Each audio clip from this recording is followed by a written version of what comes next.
Should we start over with tainted track records?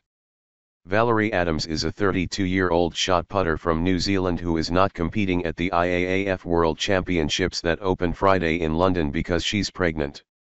Her personal best of 69 feet, 8¼ inches from 2011 ranks as the 76th longest throw on track and field's all-time list. In the next few months, that could become the world record. The top 75 marks in the women's discus could be erased, too. Florence Griffith-Joyner's iconic 10.49 and 21.34 seconds in the 100 and 200 meters, Marita Koch's otherworldly 47.6 in the 400, Jarmila Kratochvilova's untouchable 1:53.28 in the 800, Joyner-Kersee's monumental 7,291 points in the heptathlon, gone, and gone. In all, 24 men's and women's world records in events on the Olympic program would be wiped from the books, whoosh, vanished, if a European proposal is accepted by the IAAF, track and field's world governing body, to essentially start over with world records beginning in 2005. The IAAF Council was scheduled to consider the plan this week in London but tabled it until later in the year amid uproar from athletes about to lose their treasured records. It's a radical solution for sure, Norway's Svein Arne Hansen, president of the European Athletics Council, said in May when the proposal was first floated. But those of us who love athletics are tired of the cloud of doubt and innuendo that has hung over our records for too long. We need decisive action to restore credibility to trust. It has an element of pot and kettle hypocrisy, given the sport's continued brushes with doping, and it appears to be losing support even among the constituent it purports to serve, clean athletes. But get past the legal issues of due process, peel back the layers of the shot-put onion and there are seeds of logic buried inside. At least there's an admission of a problem. At least they're acknowledging an uncertain future as Usain Bolt, the sport's only global ambassador, runs in what he insists is his final major meet. At least they're trying to do something. Desperate times call for desperate measures, said Ireland's Pierce O'Callaghan, who chaired the task force that recommended the record reset. It's certainly not a PR stunt. It's going to address some very dark days in the sport. The proposal has been billed as simply erasing all world record before 2005, adios, arrivederci, au revoir, auf Wiedersehen. It's more nuanced than that, though. In January, Hansen created the European Records Credibility Project team with some of the top figures in the sport.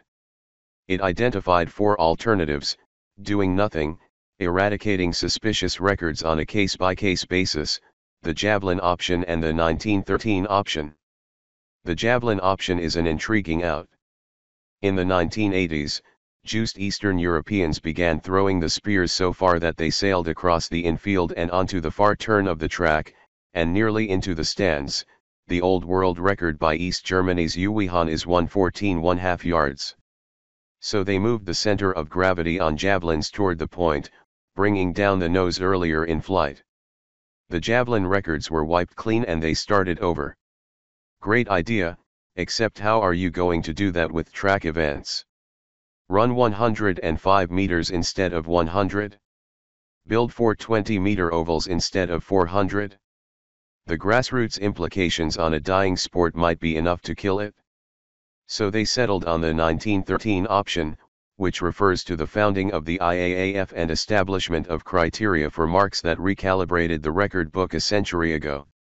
The task force created new criteria that conveniently expunged the vision of East German he-she's charging down the home stretch with ponytailed Westerners in their jet streams. World records would be ratified only if they are set at a high-level meet. The athlete has submitted a specific number of doping tests over the previous year. The athlete has never been busted by the doping police, before or after the record was set, and their samples can be stored for retroactive testing for 10 years. It's this last criteria that dooms any marks before 2005, when anti-doping agencies began storing blood and urine samples, and sent verbal javelins flying. Stefka Kostandanova, whose high jump WR from 1987 still stands and who now is president of the Bulgarian Olympic Committee, called it frivolous, incorrect, even mocking our work to delete everything that has happened so far in history. Mike Powell, who broke Bob Beeman's supposedly unbreakable long jump record in 1991, said he'd already called his attorney. Although we are moving forward, tweeted British marathoner Paula Radcliffe, whose 2003 world record of 2 hours 15 minutes and 25 seconds would be nuked, I don't believe we have a testing procedure capable of catching every cheat out there. So why reset at this point? Do we really believe a record set in 2015 is totally clean and one in 1995 is not? She's right, by the way.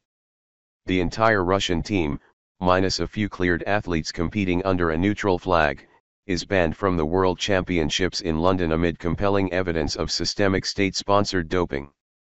Numerous reports depict rampant use of endurance-boosting EPO among Kenyan runners. There's been a disturbing lack of drug testing in Ethiopia, home of Almaz Ayana, who last summer in Rio shaved a staggering 14 seconds off a 10,000 meter world record from 1993 by China's Wang Zhengxia that is widely believed to be drug-fueled. And let's not forget the mushrooming scandal involving U.S. coach Alberto Salazar and his cadre of distance runners who, at the very least, seem to have adopted a fuzzy definition of legal performance enhancement. Or the litany of U.S. sprinters linked to doping over the past decade. So where do you draw the line in the sands of time? 2005? Earlier? Later? Never. The problem is that some of these records, many of them, most of them, perhaps all of them, are dirty, just at different levels.